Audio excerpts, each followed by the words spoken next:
There are stories whispered between shadows and time, stories buried not by myth, but by fear. Tonight I invite you into one such story, a story that defies centuries of silence and dares to unveil what was never meant to be forgotten. Let us journey together, not just through history, but into the realm of hidden light. Part 1. The Book They Buried. In the forgotten corners of ancient sands, among broken scrolls and silent tombs, there lies a gospel not like the others. It is not wrapped in gold nor guarded by cathedrals. Instead, it survived by hiding, waiting to be remembered by those with eyes to see and hearts ready to listen. It is called the Gospel of Mary. Unlike Matthew, Mark, Luke, or John, this gospel was never read aloud in stone churches. It was not preached beneath vaulted ceilings or quoted by kings. No, it was exiled, denounced, deemed dangerous. Not because it lied, but because it spoke a truth too wild, too free, too divine to be tamed. What could possibly lie within a book so feared by the early church that it was buried, burned, or simply erased from the memory of mankind? The answer begins not in hatred, but in power.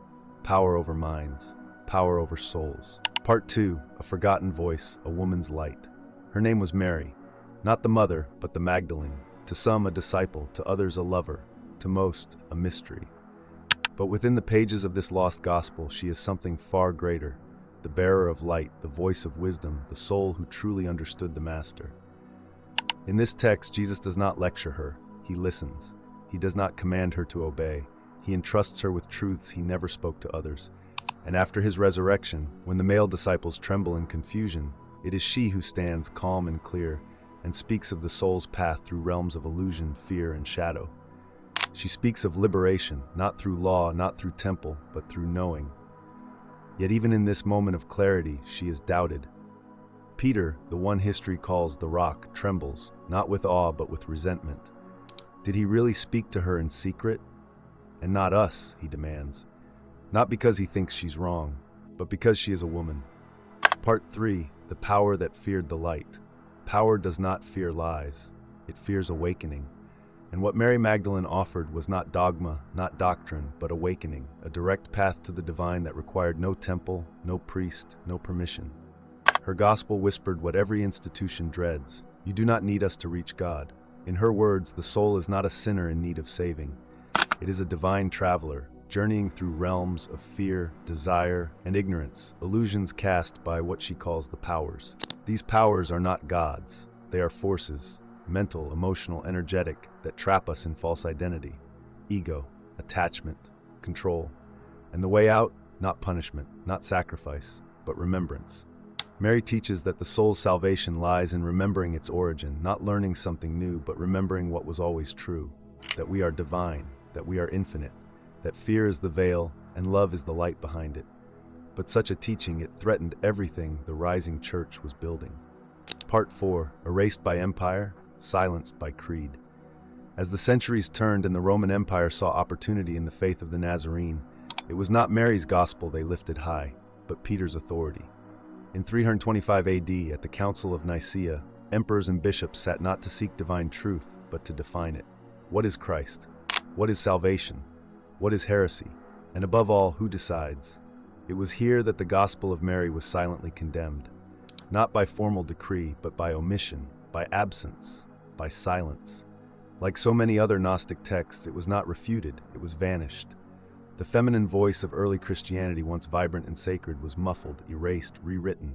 Mary, the first witness of the resurrection, the one trusted with teachings unknown to others, was reduced to a footnote, a sinner, a shadow, not because she lacked truth, but because she threatened control. Part 5, the gospel returns from the dust. For over 1,500 years, the Gospel of Mary lay silent, lost to memory, buried beneath centuries of dogma and dust. But truth, like a seed beneath stone, does not die. It waits.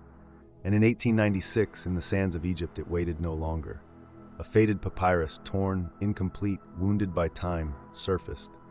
Though pages were missing, though its voice came like a whisper from the grave, it spoke. And what it said echoed like thunder through the quiet halls of modern theology.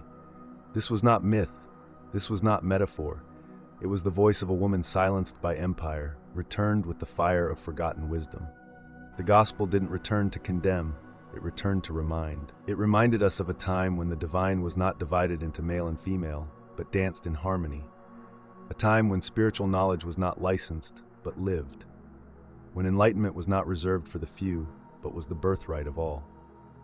Mary's words came back not as rebellion, but as remembrance. Part 6. The Lost Map to Inner Light. Within the torn remnants of her gospel, there is no demand for obedience, no command to kneel.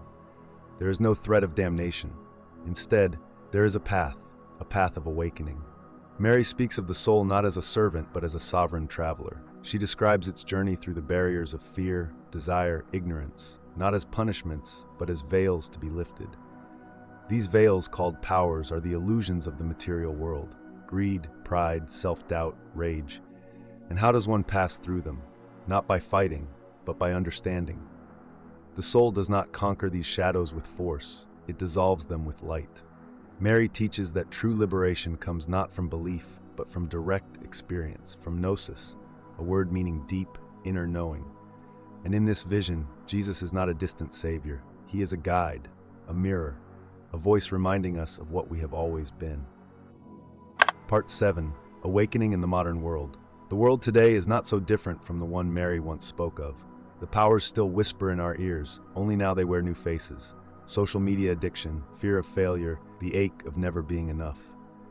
We live in a maze of comparison, consumerism, and distraction, and yet the same path remains.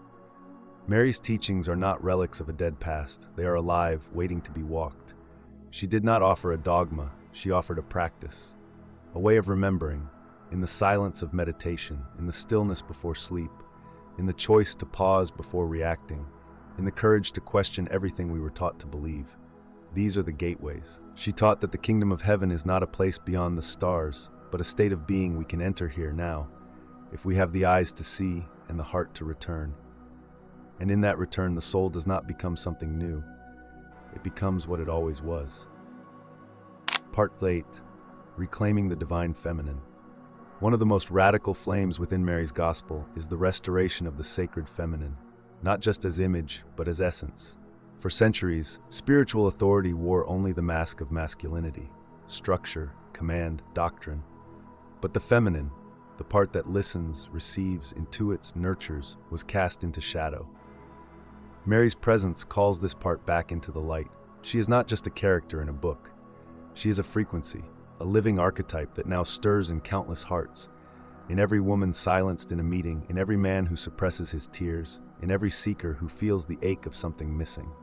Her message: reclaim what was exiled, balance logic with intuition, let softness be strength, trust emotion as a compass, and above all, do not be afraid to know God through love, not just law.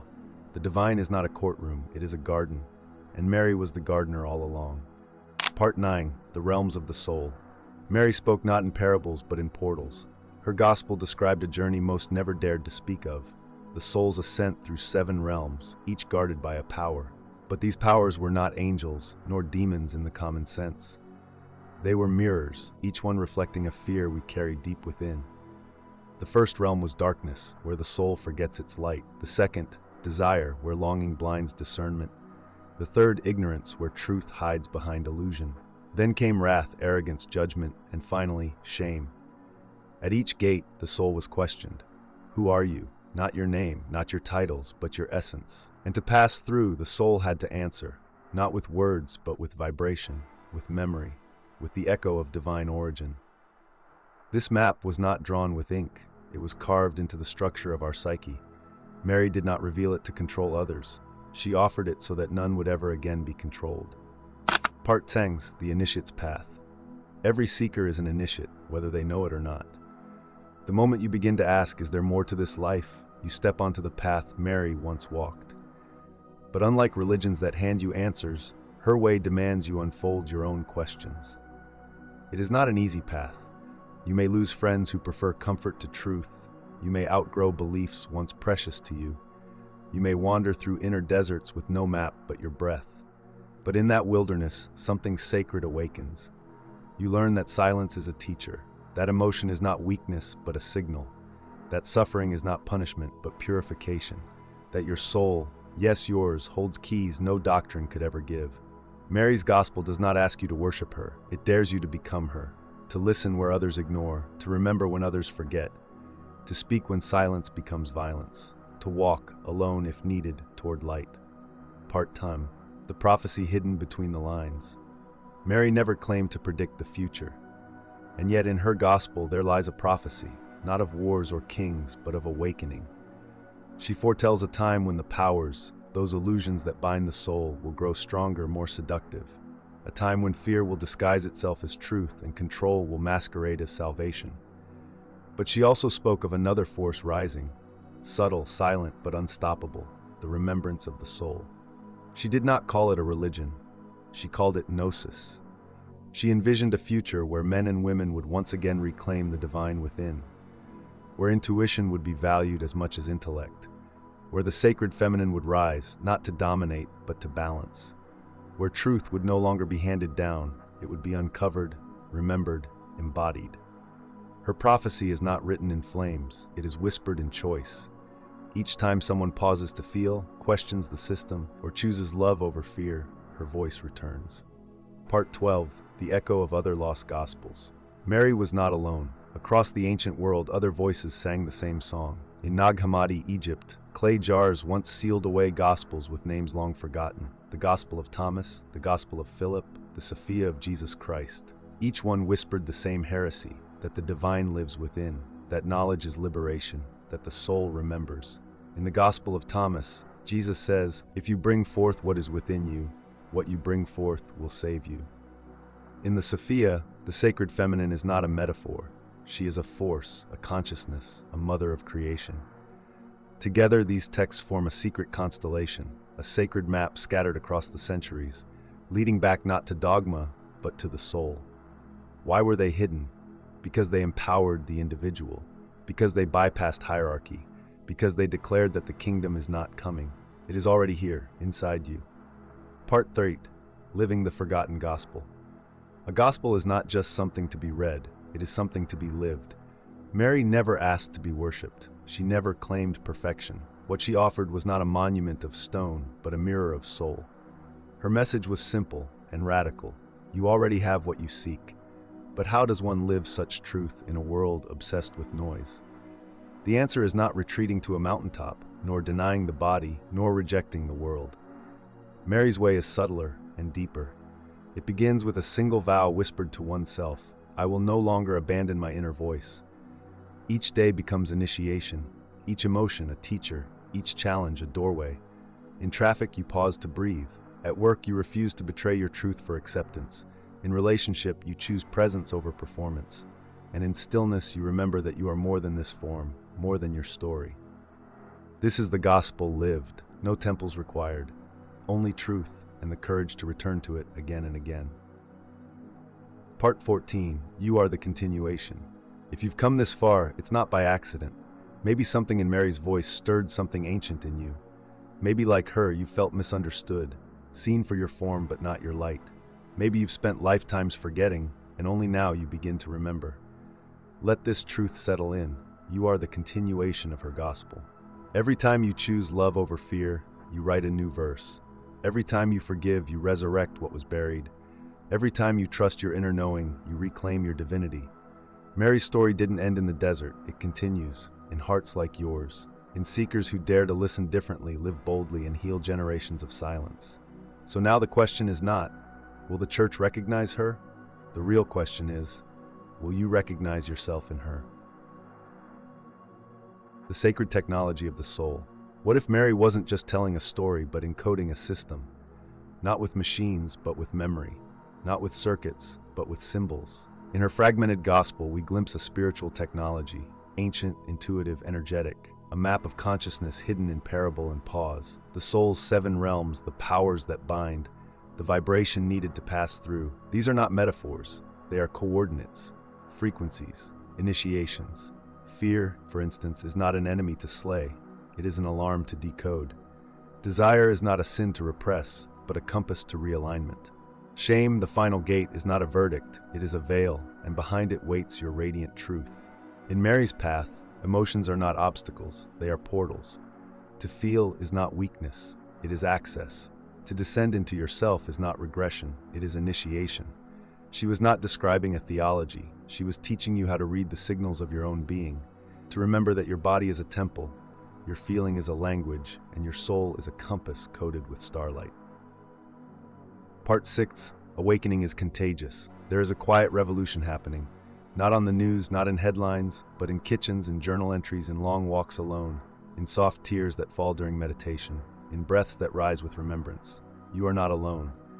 More and more, souls are awakening not with lightning, but with whispers. They are not shouting truth, they are living it. They are not preaching salvation, they are embodying it. Mary's gospel was not meant for fame. It was a seed meant to root in silence and bloom in millions, quietly, wildly, powerfully. You don't need to become a leader, a guru, or a saint. You only need to be real, to feel, to walk awake. Your healing is not just yours, it is a torch that lights others. Because awakening is contagious, and every time you forgive, someone else softens. Every time you speak truth gently, someone else finds their voice. Every time you come home to yourself, the collective shifts. This is how the hidden gospel becomes a living one. Part 12. Mary as archetype, the return of the voice. What if Mary Magdalene was not just a figure in time, but a mirror in the soul? In myth and mysticism, certain figures are not only historical, they are archetypes, living patterns of consciousness that awaken when humanity is ready. Mary is one of them. She is not just a woman from ancient Judea. She is the voice we silence in ourselves, the intuitive, the wise, the misunderstood, the rejected, the radiant. She is the inner knowing we buried beneath logic, the softness we called weakness, the direct connection to the divine we were told to fear. She rises now not in churches, but in dreams, not on altars, but in awakenings. She comes back not as doctrine, but as resonance, a feeling in the chest, a whisper in the dark, a sudden remembrance when we least expect it. To honor her is not to kneel before her. It is to become her, in voice, in presence, in power, in love. And when you do, something ancient returns to the world, not from a book, but from within you. Part 18, the gospel without end. Every gospel ends with a benediction, but this one does not, because it was never meant to end. Mary's story has no period, only a comma, waiting for your name to follow. You are the unwritten verse, the living continuation, the echo of a truth so powerful it had to be buried. And yet it survived, not in temples, not in libraries, but in you. Your questions are sacred, your longing is prophecy, your tears, your intuition, your rebellion, they are scripture. This is no longer about history, it is about embodiment. Will you dare to walk awake, even when others sleep? To speak softly, even when noise surrounds you? To choose truth, even when it costs you comfort? Then you are already part of the gospel. You are already the resurrection. Mary did not leave us with a doctrine. She left us with a path, and that path now runs through you. Part 19, the calling. So now the flame has been passed, not through ceremony, not through title, but through remembrance. You did not find this story. It found you, in the silence between questions, in the ache behind your eyes, in the part of you that never stopped searching. You are not here to consume this truth. You are here to become it. So let the world keep sleeping, if it must. Let the noise continue. Let the gates stay closed for those not ready. But you were born to walk through them. You were born to remember what the world tried to make you forget. Born to listen when others shout. Born to feel when others numb. Born to rise, not above others, but within yourself. You carry no sword, but your truth cuts through illusion. You wear no crown, but your presence rules energy. You preach no doctrine, but your life whispers holy fire. This is your time. Take the path, light the torch, not for glory, but because your soul remembers a covenant made long before birth.